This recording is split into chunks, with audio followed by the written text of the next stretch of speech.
కాఫీర్లు అవుతారు. ఇది మాత్రం వాస్తవం. ఓకే, మౌనికా శంకర్ గారు జీ నమస్తే అండి. నమస్తే జీ. సో మీరు చూశారు, ఉమర్ సంబంధించిన వీడియో వస్తుంది. ఇంకా చాలా డ్రోన్ అటాక్స్ కూడా ప్లాన్ చేసినట్టుగా సమాచారం వస్తుంది కేంద్ర ప్రభుత్వ ఏజెన్సీస్ నుంచి. జీ మామూలుగా మనుషులకు మామూలుగా మనకెవరికైనా కొన్ని ఫ్యాంటసీస్ ఉంటాయండి. లైక్ ప్రొఫెషనల్ గా ఇది అవ్వాలి అని, లేదా డబ్బు సంపాదించాలని, లేదా ప్రేమ పెళ్లి చేసుకోవాలని, ఇట్లాంటి ఫ్యాంటసీస్ ఉంటాయి అన్నమాట మనుషులకు. అయితే ఈ మతానికి ఫ్యాంటసీ ఏంటంటే చచ్చిపోవడం అనేది ఒక ఫ్యాంటసీ వీళ్ళకు. అది చంపి చచ్చిపోయినా లేదా చావులో వీళ్ళు కూడా చచ్చిపోయినా వీళ్ళు పెద్ద ఫీల్ కారనమాట. అంటే ఒక బాంబ్ బ్లాస్ట్ ఒకటి చేసిండు అనుకోండి, ఇప్పుడు మొహమ్మద్ ఉమర్ అనేటోడు చేసిండు. ఆ బాంబ్ బ్లాస్ట్ జరిగినప్పుడు అందులో రామ్ ప్రసాద్, శ్యామ్ ప్రసాద్ తో పాటు ఇంకొక అబ్దుల్లా కూడా ఉంటే, ఆ చనిపోయిన అబ్దుల్లా ఫ్యామిలీ కూడా దాన్ని ఒక ఫ్యాంటసీగా తీసుకొని జన్నత్కి వెళ్ళిపోయాను అనుకుంటారు.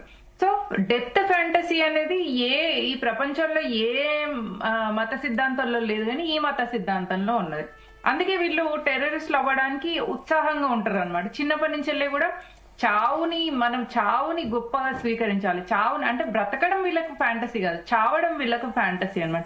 ఎట్లా చేస్తున్నాం అండ్ అది కూడా ఒక కాఫీల్లో చావడం కానీ, కాఫీలను చంపుతూ చావడం కానీ, లేదంటే ఏదన్నా ఇట్లాంటి వాళ్ళ మతానికి అనుగుణంగా వ్యాప్తి చెందు పరుస్తూ చావడం కానీ ఈ ఫ్యాంటసీస్ లో ఉంటారు. పాయింట్ 1.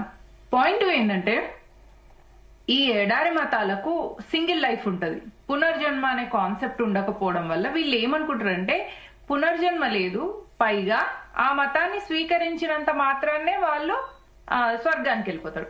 కాబట్టి ఇక్కడ ఎన్ని చేసినా కూడా తప్పు లేదు. సో దీని వల్ల ఏమైపోతుంది అంటే పాప భీతి అనేది ఉండదు అనమాట. అంటే ఏదైనా చేయడం వల్ల నాకు ఈ ఉసురు తగులుతుంది, వాళ్ళ ఉసురు నేను ఎందుకు పోసుకోవాలి అని అనే ఆలోచన ఉండదు. కాబట్టి ఉసురుకు సంబంధమే లేదు. ఎంత డిస్ట్రక్షన్ చేసినా కూడా వాళ్ళకు ఆ డెత్ ఫ్యాంటసీ ఉంది. నెక్స్ట్ చచ్చిపోయిన తర్వాత స్వర్గము, వాళ్ళ కన్యలు, ఆ మత ఫ్యాంటసీ ఉంది. అది ఆఫ్టర్ డెత్ ఫ్యాంటసీ ఉంది, ఆఫ్టర్ లైఫ్ ఫ్యాంటసీ ఉంది. కాబట్టి death fantasy, after life fantasy రెండింటిని కలుపుకొని వాళ్ళు ఇక్కడ ఎంత డిస్ట్రక్షన్ చేసినా కూడా దానికి సంబంధించిన పాపభీతి ఉండదు. ఈ కాంటెక్స్ట్ లో చదువుకు సంబంధం లేదు. అందుకే మనం డాక్టర్లు ఇప్పుడు టెర్రరిస్టులు అవుతుంది చూసినాం. వీళ్ళ నెట్వర్క్ ని మనం బ్రేక్ చేయగలిగినాం. ఆ ఢిల్లీలో చనిపోయిన వాళ్ళందరూ మనందరినీ కాపాడినండి. వాళ్ళందరూ మన కోసం మనకు మెసేజ్ ఇచ్చి మనల్ని అలర్ట్ గా ఉండమని వాళ్ళ ప్రాణాలు త్యాగం చేసినట్టుగానే అనుకోవాలి మనం.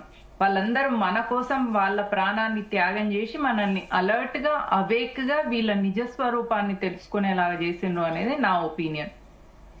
ఓకే ఓకే భరత్ గారు.